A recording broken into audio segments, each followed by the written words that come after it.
Shalom kekasih mulia dimanapun Anda berada, berjumpa lagi dengan saya Salsa. Kali ini kita sama kembali lagi ya, masih di program yang sama. Jadi saya mau menyapa, selamat datang kembali di Sudut GKMI.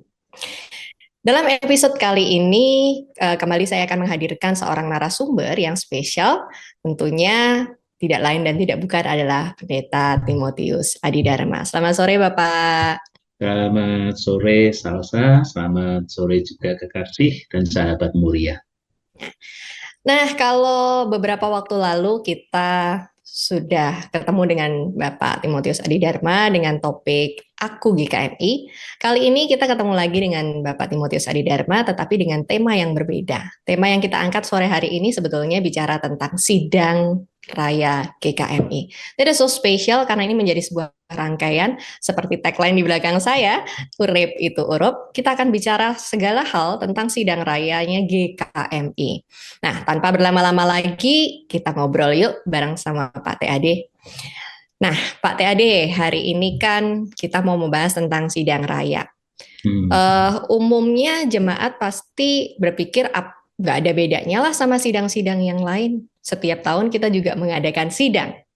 Tetapi ternyata ada ya loh, kalau ada perbedaannya ya. Kalau selama 5 tahun itu di akhir tahun kelima itu selalu disebut dengan sidang raya. Kalau yang lain-lain itu bukan sidang raya. Nah, gimana sih Pak perbedaannya? Mhm, mhm.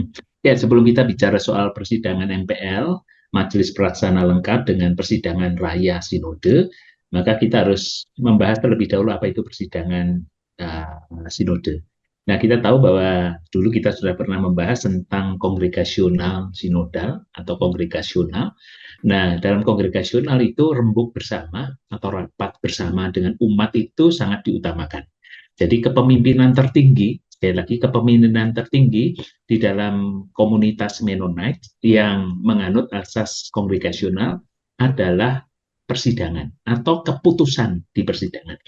Jadi kita tahu bahwa jemaat kita itu juga mengadakan sidang jemaat setahun sekali itu minimal. Jadi misalnya GKMI ketika mau merumuskan program, ketika mau menghadapi isu-isu penting, ketika menghadapi persoalan, maka mereka bisa mengundang atau majelis bersama dengan para pendeta yang ada atau kembali jemaat menyelenggarakan yang disebut sebagai persidangan jemaat. Nah, ini biasanya kalau berkaitan dengan pengesahan program dan anggaran itu diadakan di bulan-bulan Januari, Februari, atau paling telat Maret di setiap gereja itu. Karena mereka menyusun program, meminta masukan dari jemaat dan anggaran, lalu setelah mendapat approve dari jemaat di persidangan jemaat, mereka bisa melaksanakan program itu. Jadi keputusan di persidangan menjadi panduannya atau mandat dari jemaat untuk dijabarkan, untuk dirumuskan dalam program-program yang dikerjakan dalam 1 tahun pelayanan mereka. Nanti di tahun berikutnya juga akan ada laporan pertanggungjawaban, sekaligus juga meminta mandat ulang dari jemaat. Karena itu minimal setahun sekali. Tetapi juga bisa diadakan setahun 2 kali atau 3 kali jikalau ada isu-isu penting.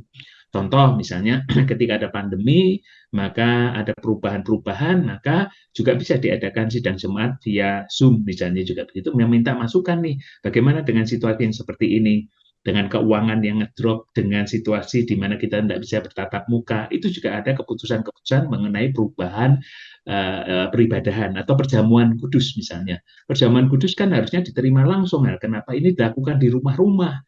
Ini kan bukan namanya komunitas bersama sebagaimana biasanya kita kumpul di gereja lalu menikmati perjamuan Tuhan. Tetapi itu bisa dilakukan dengan online dan dibagikan, tapi harus ada keputusan bersama yang disepakati oleh jemaat. Atau misalnya kalau ada persoalan misalnya si pendetanya itu terlibat dalam satu masalah atau dia mau jadi anggota DPRD atau utusan DPD, wah ini nggak bisa ini, kan ini berganti berubah menjadi seorang yang masuk di dunia politik. Nah ini bagaimana situasi yang seperti itu? Maka diadakan sidang jemaat pro kontra dibahas di sana. Lalu kemudian kalau begitu nggak bisa karena pendeta itu full time. Kalau iyo begini maka harus mengundurkan diri. Atau apabila pengajaran yang dilakukan oleh Bapak Pendeta atau bahkan majelis itu pengajaran yang menyesatkan, lalu itu bisa masuk kepada yang namanya penggembalaan khusus dan disiplin gereja. Artinya bisa ekskomunikasi, dikeluarkan, tapi dengan proses-proses yang cukup panjang, maka diadakan sidang jemaat untuk menghadapi situasi-situasi krusial, penting, urgen, dan ini harus mendapat pengesahan dari jemaat. Supaya ini bukan keputusan majelis saja, atau ini keputusan sebagian orang saja. Nah, ini harus rapat jemaat. Nah, itu dalam konteks jemaat yang kecil ya. Setiap gereja pasti ada rapat jemaat, karena keputusan tertinggi atau kepemimpinan gereja itu di keputusannya. Di keputusan rembuk bersama, keputusan itu dijalankan oleh majelis yang diberi mandat untuk menjalankan dan pendeta atau gembala jemaat. Demikian pula dengan persidangan gereja-gereja yang disebut sebagai persidangan MPL setiap tahun. Nah, tata gereja kita mengatakan bahwa setiap tahun kita mengadakan MPL, atau paling tidak kalau toh itu minimal 3 kali dalam 5 tahun, minimal 3 kali. Artinya bisa blank atau bisa kosong satu, bisa bolong satu, tapi setiap tahun minimal ada. Kenapa kok setiap tahun kita ada persidangan MPL, Majelis Pelaksana Lengkap, yang terdiri dari utusan gereja-gereja. Masing-masing gereja mengutus 2 orang. Dan 2 orang ini disebut sebagai utusan tetap. Ada yang satu adalah pendeta, yang satu adalah majelis utusan tetap selama 5 tahun kepengurusan sinode, maka utusannya ini bersifat tetap. Nah, kenapa harus setiap tahun? Ya karena sinode adalah gereja-gereja. Sinode itu bukan BPH, Badan Pengurus Harian. Sinode adalah kumpulan dari gereja-gereja. Nah, karena itu paling tidak setiap tahun sekali mereka berembuk bersama untuk membicarakan mengenai program dan anggaran, sekaligus usulan-usulan. Misalnya isu-isu yang sedang berkembang ini apa? Oh, isu tentang LGBT misalnya. Oh, isu tentang inflasi, atau isu tentang teologi yang sekarang ini berkembang dengan Kristen progresif, atau teologi publik, atau apa saja isu-isu yang berkembang yang kemudian perlu dibahas untuk diresponi oleh gereja-gereja. Nah, ini bisa diadakan di dalam persidangan MPL, Majelis Pelaksana Lengkap. Yang disebut sebagai Majelis Pelaksana Lengkap ya utusan-utusan tadi. 2 orang itu sebagai Majelis Pelaksana Lengkapnya yang berkumpul bersama-sama. Sedangkan Majelis Pelaksana Harian atau Badan Pelaksana Harian itu BPH atau MPH yang ngurus di sinode, ada 9 orang misalnya gitu, yang mengurus di sana. Ada ketua, ada sekretaris, ada wakil sekretaris, ada bendahara, wakil bendahara, ada ketua bidang teologi, ada ketua bidang persekutuan, ada ketua bidang misi, ada FDM misalnya. Nah, itu yang sementara. Nanti nomenklaturnya akan diubah di persidangan raya mendatang. Tapi sementara ini ketua bidangnya ada 4, lalu dibantu dengan unit-unit kerja yang ada di bawahnya nanti. Nah, itu kemudian mereka merumuskan program-program, usulan-usulan yang dimandatkan oleh MPL. Sehingga MPL itu isinya adalah, agenda utamanya adalah laporan pertanggungjawaban dari 1 tahun setelah jalan, dan juga perumusan program dan anggaran untuk 1 tahun berikutnya. Nah, ini adalah agenda utama dari persidangan MPL yang setiap tahun. Nah, persidangan MPL ini yang menjadi tuan atau nyonya rumahnya adalah gereja. Misalnya GKMI Kudus, atau GKMI Semarang, atau GKMI Anugerah, atau GKMI Cempaka Putih, pokoknya gereja satu. Nah, persidangan raya itu setiap 5 tahun. Dan yang menjadi tuan atau nyonya rumahnya itu PGMW. Karena skopnya lebih besar. Persidangan raya ini skopnya lebih besar, utusannya tidak hanya 2, yaitu utusan tetap tadi, pendeta sama majelis yang menjadi utusan tetap selama 5 tahun, tetapi juga bisa ditambahkan unsur pemuda, unsur wanita, tergantung pada tuan rumahnya. Maka tuan atau nyonya rumah itu seperti yang nanti diadakan di Jepara adalah PGMB 4 yang menjadi tuan dan nyonyanya, nyonya rumahnya. Jadi PGMB 4 bukan GKMI Jepara, tapi PGMB 4 yang kemudian oleh karena 1 dan 2 hal kepanitiaan itu disusun, maka mungkin yang paling kuat menonjol GKMI Jepara misalnya, tapi itu PGMB 4. Nah, itu adalah persidangan raya. Nah, agenda utama di sidang raya itu adalah yang pertama adalah laporan pertanggungjawaban BPH secara keseluruhan selama perjalanan 4 tahun sebelumnya. Jadi ini agenda utamanya itu laporan pertanggungjawaban yang sudah dibahas di MPL 1, MPL 2, MPL 3, MPL 4. Nah, itu semuanya dirangkum menjadi satu rangkuman laporan pertanggungjawaban total karena pengurus atau BPH atau MPH yang harian itu akan turun semuanya, berganti ke pengurusan. Nah, karena itu mereka harus membuat laporan pertanggungjawaban selama 5 tahun. Jadi agenda utama dari sidang raya adalah laporan pertanggungjawaban BPH atau MPH, Dewan Pertimbangan, BPP, dan termasuk unit-unit kerja yang ada di bawah BPH itu sudah menjadi cakupannya. Termasuk TPS, Tim Perentuar Sinode. Nah, itu juga menyampaikan laporan pertanggungjawaban selama satu periode, yaitu 5 tahun kepengurusan. Yang kedua, agenda utama yang kedua yang ada hanya di sidang raya adalah pemilihan kepengurusan yang baru. Jadi ada panitia nominasi yang dibentuk. Nah, panitia nominasi ini bekerja untuk menseleksi, mencari, menjaring calon-calon kepengurusan sinode di 5 tahun ke depan. Jadi mereka kemudian sesuai dengan nomenklatur yang baru, mereka akan mencari siapa yang akan menjadi ketua umum sinode, sekretaris umum sinode. Memang ini agak khusus karena dipilih untuk langsung 10 tahun. Kalau khusus untuk sekum pertama kali dipilih langsung untuk 10 tahun. Jadi tidak terjadi pemilihan sekum lagi di persidangan raya ke-29 ini karena itu merupakan kelanjutan dari 5 tahun yang lalu. Lalu akan dipilih bendahara, akan dipilih wakil bendahara, akan dipilih tentang wakil sekretaris tadi sudah, lalu kemudian ketua bidang iman dan kehidupan, pengganti teologi nanti ada nomenklatur iman dan kehidupan, ada bidang pembangunan jemaat dan pertumbuhan gereja. Ini bidang yang nanti menggantikan persekutuan, ini pembangunan jemaat dan pertumbuhan gereja. Ada bidang misi dan perdamaian. Ada bidang SDM yang tetap ada. Lalu juga ada bidang yang berkaitan dengan pelayanan kreatif dan pertumbuhan pelayanan kreatif budaya dan pelayanan kreatif.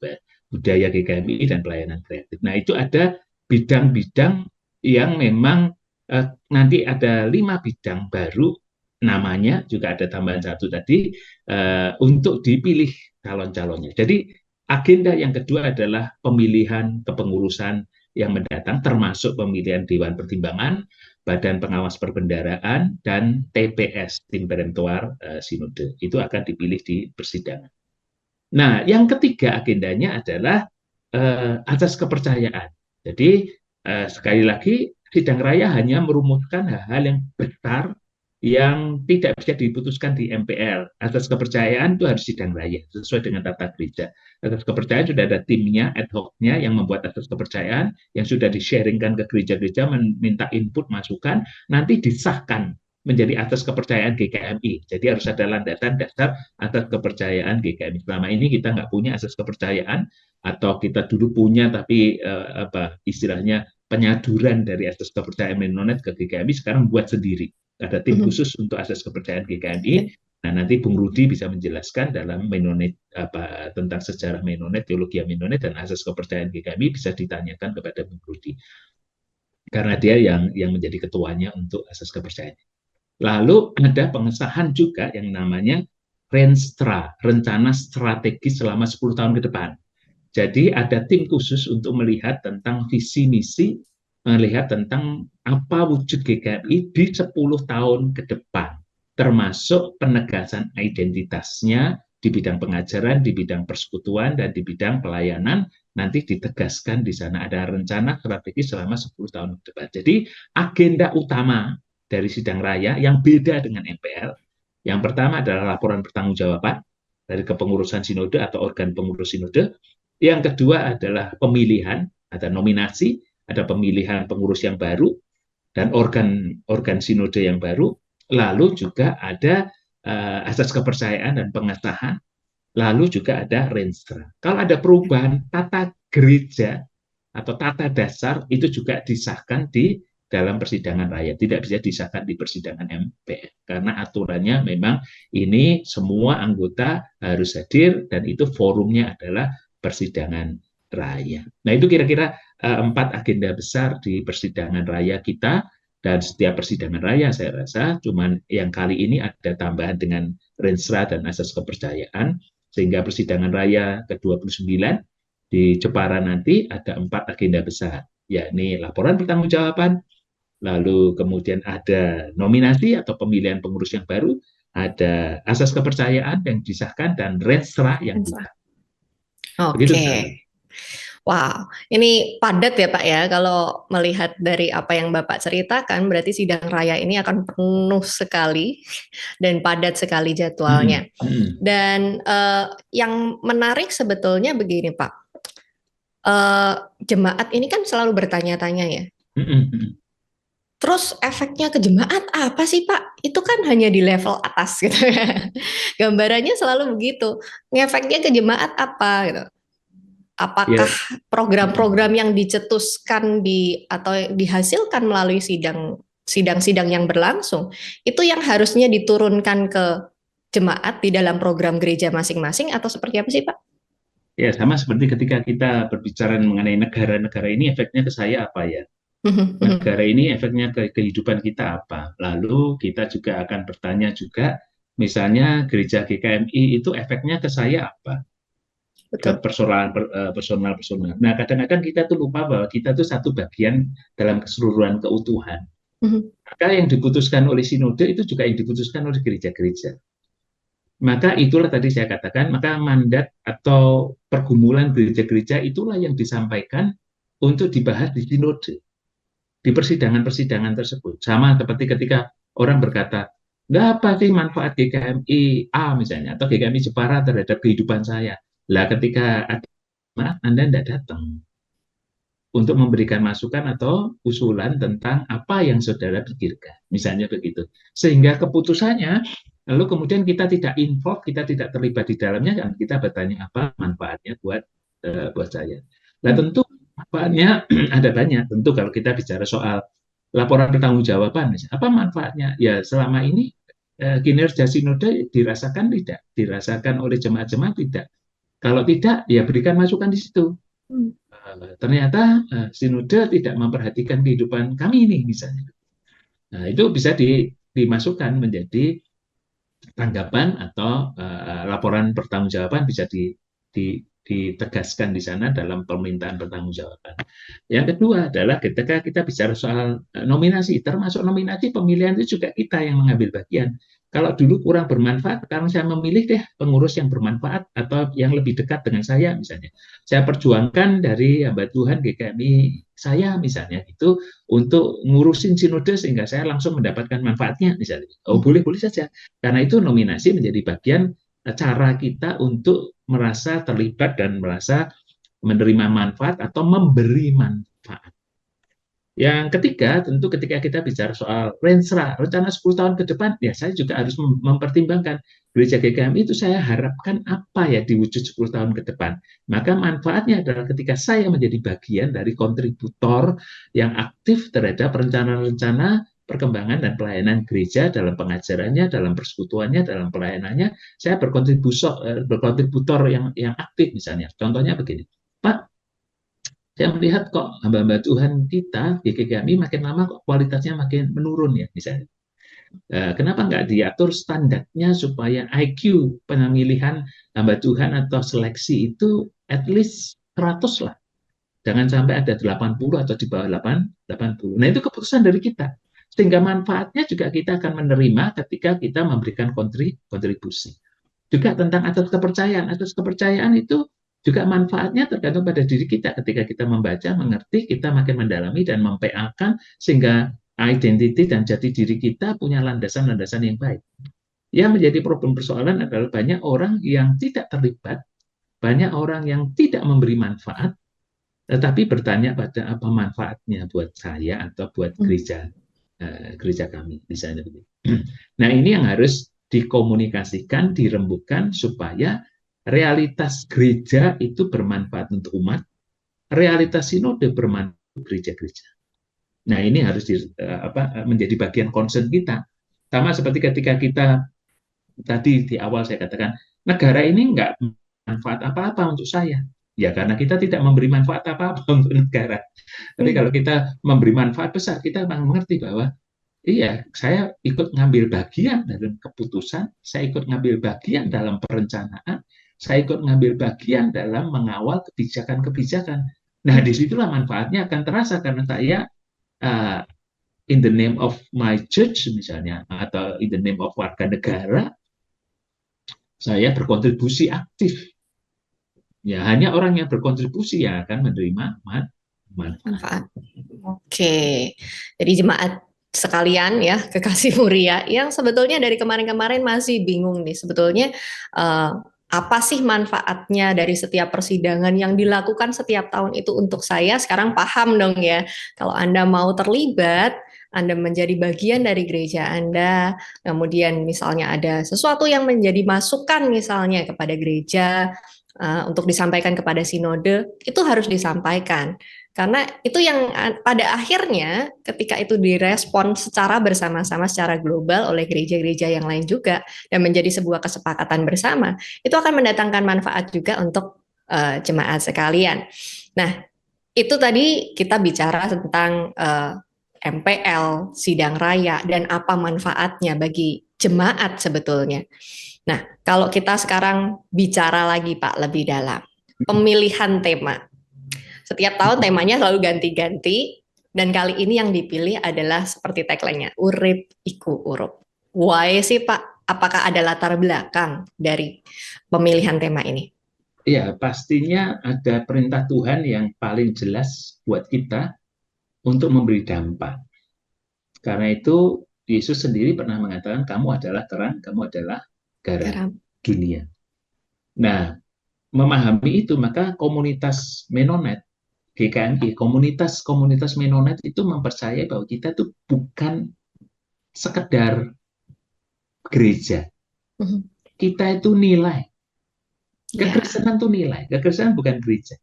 Kekristenan tuh way of life. Kekristenan adalah pilihan cara hidup dalam nilai yang kuat. Nah, itu kekristenan. Tapi ketika kita mengatakan bahwa kekristenan organisasi, kekristenan gereja, maka kita stuck di situ, kita tidak bisa memberi manfaat apa-apa. Karena kekristenan itu harus dinamis dan berdampak. Karena itu kita memilih sebuah tema yang untuk paling tidak 5 tahun ke depan. Kalau yang kemarin kan kita mau meletakkan dasar sebagai komunitas atau yang hidup ya. Ada living stone, batu-batu yang hidup, ada living sacrifice misalnya gitu, ada living witnesses. Pokoknya kita bagaimana kita menjadi bagian dari yang hidup dan batu-batu yang hidup sampai kepada kesaksian-kesaksian yang hidup sampai korban yang hidup macam-macam kita coba kemas di dalam tema-tema NPL kita di yang lalu. Nah, sidang raya harus menjadi landasan tema untuk 5 tahun ke depan. Hmm. Karena itu kita berpikir dengan perumusan asas kepercayaan, Renstra, dan kepengurusan yang baru, maka kita harus memberi dampak ke depan. Apalagi kita tahu bahwa hidup kita itu singkat, periode ini juga teramat singkat 5 tahun, maka fokusnya adalah ngurupi. Artinya memberi terang, memberi dampak, memberi pesan, memberi pengaruh, kira-kira begitu.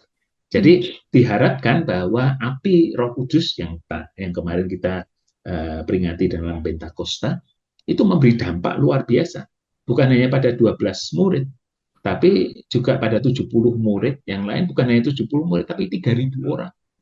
Itu terkena pada dampaknya dan bahkan dinyatakan di sana akan tiba saatnya di mana semua orang akan mendapat curahan Roh Kudus. Kudus. Teruna-teruna, orang-orang tua, anak-anak kita, semuanya akan mendapat curahan Roh Kudus. Artinya dampak dari sebuah gereja, dampak hidup orang percaya itu karena Roh Kudus yang bekerja di dalam diri kita. Bukan karena kehebatan organisasi, bukan karena kehebatan finansial kita punya kuat, bukan karena jaringan, bukan karena kepandaian, bukan karena kepintaran, tetapi karena Roh Kudus yang bekerja sehingga kita tuh hidup menyala. Gitu. Kalau sekarang kan lagi ngetren menyala abangku. Nah, kita juga yuk menyala abangku. Menyala, kita harus urip iku urup. Maka salsa harus menyala, memberi dampak pada sekitarnya. Maka GKMI Jepara harus menyala, GKMI Kudus harus menyala, saya juga harus menyala, memberi dampak murup atau urup, memberkati, menerangi, dan ini sudah saatnya di mana kita itu sendiri, entah sendiri atau bersama-sama, itu memuat nilai yang memberi dampak kehidupan. Jangan berhenti dan memendam dampak itu di bawah gantang, di bawah ukuran-ukuran gantang. Gantang itu kan pengukur tempat untuk nimbang atau ngambil gandum gitu ya, atau beras gitu. Nah, dalam ukuran itu kita tutupin, maka kita nggak kemana-mana dan perlahan pasti akan mati karena nggak ada oksigennya, pasti mati. Dalam ukur gereja bisa menjadi gantang, sinode bisa menjadi gantang yang mematikan potensi-potensi kita. Bahkan agama telah terbukti menjadi gantang yang membuat komunitas umat yang menjadi pembeda dan umat alternatif buat dunia, saksi bagi dunia ini mati. Karena orang tidak lagi tertarik kepada gereja yang adalah gantang-gantang. Maka itu sebabnya kita pilih urip iku urup, supaya kita itu bisa membawa dampak, membawa terang, membawa pengaruh, membawa ya warta-warta kehidupan yang menghidupkan banyak orang, menularkan apinya, menularkan antusiasnya, enteosnya itu kepada berbagai macam orang hingga seluruh dunia. Harapannya mendapat urapan pencurahan api Roh Kudus. Kira-kira begitu. Oke, jadi seperti yang tadi sudah dijelaskan sama Pak TAD panjang lebar, baik tentang persidangan dan bagaimana keterlibatan kita dan kenapa tema yang dipilih adalah urip itu urup. Nah, sekarang adalah bagian dari peran para jemaat. Bagaimana jemaat juga ikut antusias menyambut sidang raya ini bukan hanya sebagai sebuah event raya besar, sinode gereja, perkumpulan gereja-gereja GKMI di seluruh Indonesia, tetapi juga ada semangat dan spiritnya untuk bisa jadi berkat untuk banyak orang, sehingga kita percaya bahwa suatu saat nanti api Roh Kudus juga dapat dirasakan oleh banyak sekali orang. Nah, sebelum kita mengakhiri perbincangan kita tentang sidang raya nih Pak, ada nggak Pak pesan untuk penonton, pendengar, kekasih muria sekalian yang akan Bapak sampaikan supaya semakin semangat nih ya untuk menyambut sidang raya? Setiap kita tuh butuh momentum kok. Setiap kita butuh momentum. Jadi, apakah momentumnya ulang tahun? Apakah momentumnya itu situasi di mana ada momen pergantian tahun? Apakah momentumnya adalah momentum perayaan pernikahan atau momentumnya apapun untuk membangun resolusi kehidupan. Setiap kita butuh momentum. Kalau kita tidak kayak ginilah, kenapa ada ukuran jam?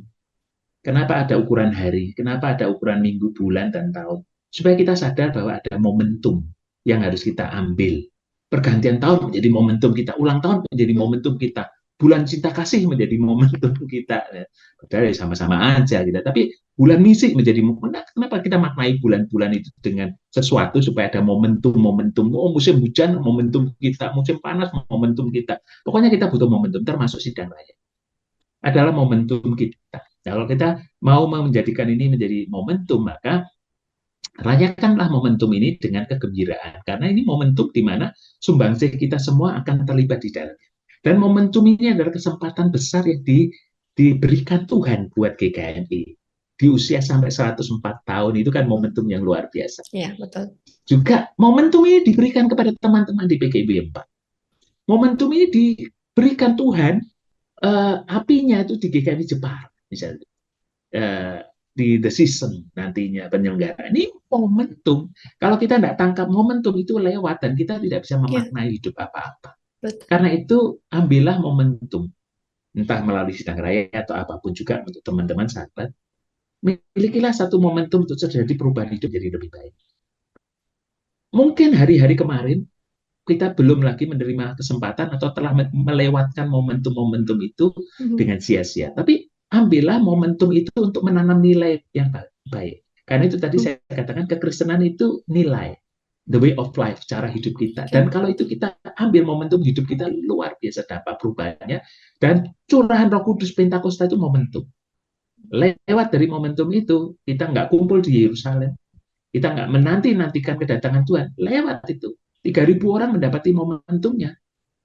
12 murid mendapati momentumnya, tapi banyak orang yang lain tidak mendapati momentumnya. Sama seperti di gereja kemarin kita merayakan Pentakosta, banyak orang mungkin ada yang mendapati momentumnya, tetapi ada juga yang menganggap ini peristiwa biasa saja, nggak dapat momentum apa. Ya, betul, betul. Nah, persidangan raya juga sama. Ada orang yang melihat ini momentum bagi GKMI Jepara untuk bertumbuh, momentum apinya kita tangkap dari Tuhan, momentum kesempatan PGMB 4 untuk mengalami kegerakan, ini momentum. Kalau tidak nangkep momentum ini, lewat ini. Lewat. Ini api Tuhan itu lewat begitu saja. Nah, urep ikut urep ini akan lewat begitu saja. Nah, saya harap semua kita, termasuk Radio Muria, dengan menyiarkan ini, dengan pojok GKMI yang berseri ini momentum buat Radio Muria untuk mencapai lewati semua batas Jepara, tapi Jawa Tengah, terus ke Indonesia, ke berbagai macam pulau lewat siaran YouTube-nya misalnya. Ini momentum. Kalau enggak kan kalian nggak bisa didengar atau memaksa-maksa didengar oleh teman-teman di luar Jepara. Ini kami punya program ini, nggak didengar. Tapi ini pojok GKMI persiapan sidang raya, semua GKMI akan mendengarkan. Dan ini momentumnya. Nah, kalau nggak pakai momentum ini dengan baik, lewat, sulit kita. Kalau kita diberi kepercayaan oleh Tuhan, bangun gereja, ini momentumnya. Kalau sudah lewat momentum itu, nangis pun tidak bisa kita, punya duit pun tidak bisa. Kalau ini momentumnya kita tangkap, menjadikan diri kita hidup bergairah. Ada orang menganggap, beban, berat, kenapa ini dikasih kerjaan berat misalnya gitu. Ya akan jadi berat.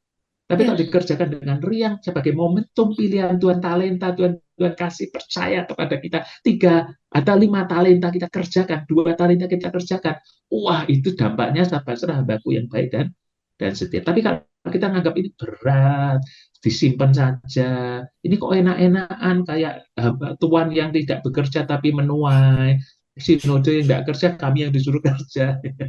Seperti hamba yang Alkitab mencatat malas sejahat itu dipendam. Ini bukan persoalannya, tapi persoalan momentum ini. Ini tangkaplah, sebab banyak momentum itu hilang di hidup kita. Jangan sampai yang kali ini juga untuk gereja hilang. Jangan hanya bertanya, apa ya dampaknya buat saya? Loh, ini momentumnya sudah di depan mata. Kalau engkau nggak ambil momentum ini, engkau pun nggak berdampak apa. Betul. Ya, yuk gembira saja, rayakan dengan kehidupan. Maka pesan untuk panitia juga, rayakan momentum ini dengan kegembiraan dan keriangan. Pada saat menyelenggarakan, riang, jangan beban, ini nggak ada beban. Riang, gembira, karena ini untuk Tuhan dan persembahkan untuk Tuhan dengan kegembiraan dan keriangan. Maka Tuhan dan berkat Tuhan itu dicurahkan secara luar biasa atas hidup kita, dan kita menyaksikan perkara-perkara ajaib dalam hidup kita. Sebagian menyaksikan, sebagian mungkin tidak. Tapi jangan sampai kita menjadi bagian yang tidak menyaksikan momentum dan kemuliaan Tuhan. Ya, itu saja. Oke, wow, luar biasa ya. Jadi pakailah momentum dan kesempatan ini, jangan sia-siakan, jangan sampai apinya lewat. Ini saya terbakar loh Pak, betulan. Saya merasa dibombong hatinya. Bahwa saya mau menggunakan momentum ini untuk bisa menyebarkan api itu juga. Radio Muria menjadi bagian dari sebuah persidangan yang luar biasa dengan momentum yang tepat. Saya rasa ini momentum yang tepat di usia kami yang sekarang sudah 17 tahun. Kami beranjak dewasa, kami mau memakai kesempatan ini untuk bisa lebih dewasa lagi. Dan buat saya ini luar biasa, kesempatan yang langka gitu ya. Dan untuk kekasih Muria dimanapun Anda berada, sebelum mengakhiri sesi episode kali ini, saya juga mau mengingatkan kekasih Muria, minggu depan kita akan memasuki sebuah proses yang baru.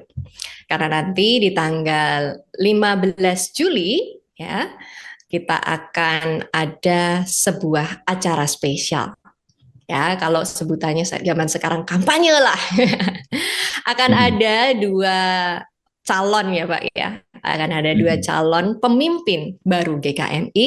Nah, kita mau cari tahu nih bagaimana visi misinya, bagaimana program-program yang akan ditelurkan, bagaimana idenya untuk mengembangkan pelayanan GKMI dan bagaimana mempersatukan GKMI ini. Karena semakin luas nih GKMI-nya dan bahkan dari informasi yang didapat akan ada juga gereja-gereja baru yang akan didewasakan ya Pak ya. Iya, iya. Nah, jadi ayo semangat untuk Kekasih Mulia dimanapun Anda berada, ikutin ya. Nanti kita akan tayangkan di YouTube channelnya Radio Muria. Pengen tahu nggak sih? Nah, tadi itu yang dibilang sama Pak TAD bahwa keterlibatan kita itu penting ya. Jadi buat Anda jemaat sekalian, penonton nih ya, YouTube channelnya kita, perhatikan baik-baik, catat tanggalnya. Anda perlu tahu siapa yang akan menjadi pemimpin Anda dan suara Anda ketika disampaikan kepada majelis dan perwakilan tetapnya nanti itu akan berpengaruh sekali loh terhadap Anda. Jadi Anda tidak tanya-tanya lagi apa manfaatnya untuk saya gitu ya. Jadi ayo semangat biar apinya menyala, Anda menyala, semua boleh berdampak, semua boleh jadi berkat buat banyak orang gitu ya. Akhir kata dari semua sesi hari ini ya, sepanjang sesi, maaf kalau misalnya ada salah-salah kata dari apa yang kami sampaikan. Semoga apa yang kami ceritakan, sharingkan sore hari ini boleh memberkati Kekasih Mulia sekalian, boleh memotivasi Kekasih Mulia sekalian. Jangan padamkan apinya, karena hidup kita itu harus menyala, menyala abangku. Ayo kita semangat yuk buat GKMI, ayo kita semangat untuk menjadi berkat. Sampai di sini, sampai ketemu lagi di episode selanjutnya. Tuhan Yesus memberkati.